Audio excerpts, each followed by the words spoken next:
কিভাবে এক গুহায় কাজ করা সাধারণ লেবার চীনের প্রেসিডেন্ট হয়ে উঠলেন। চলুন জানি শি জিনপিং এর অসাধারণ যাত্রার গল্প।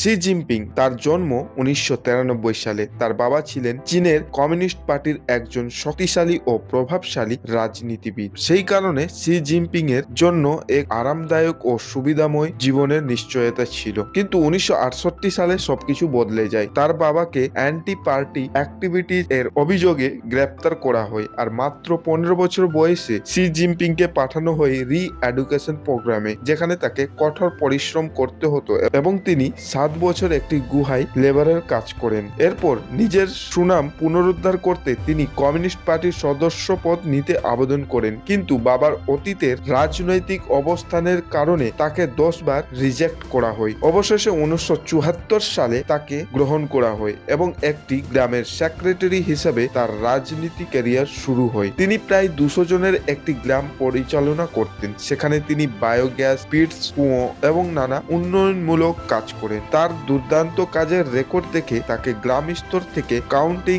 লিডারশিপ, এরপর প্রেসিডেন্ট বা রাজ্যের নেতৃত্বে উন্নতি করা হয়। শি জিনপিং 17 বছর ফুজিয়ানে কাজ করেন, বিদেশি বিনিয়োগ আনেন এবং দুর্নীতি থেকে দূরে থাকার জন্য প্রশংসা পান। এরপর জর্জিয়ায় 5 বছর নেতৃত্বে তিনি 14% বার্ষিক অর্থনৈতিক প্রবৃদ্ধি নিশ্চিত করেন। এরপর মাত্র 7 মাস সংহাইয়ে দায়িত্ব পালন করার পর 2007 সালে তাকে সেন্ট্রাল লিডারশিপে অন্তর্ভুক্ত করা হয় এবং মাত্র 6 বছর পর 2013 সালে তিনি চীনের প্রেসিডেন্ট এবং কমিউনিস্ট পার্টির সর্বোচ্চ নেতা হয়ে ওঠেন। তখন থেকে আজ পর্যন্ত তিনি চীনের অর্থনীতি, সামরিক শক্তি এবং বৈশ্বিক প্রভাব দ্রুত বাড়িয়েছে। তবে একই সঙ্গে তিনি দুর্নীতি বিরোধী কেসগুলিকে ব্যবহার করে নিজের বিরোধীদের সরিয়ে দিয়েছেন, হংকং এর শাসকত্ব শাসন কমিয়ে দিয়েছেন, সেন্সরশিপ ও নজরদারিও বাড়িয়েছেন এবং কার্যত চীনের সবচেয়ে শক্তিশালী ডিক্টেটরে পরিণত হয়েছে।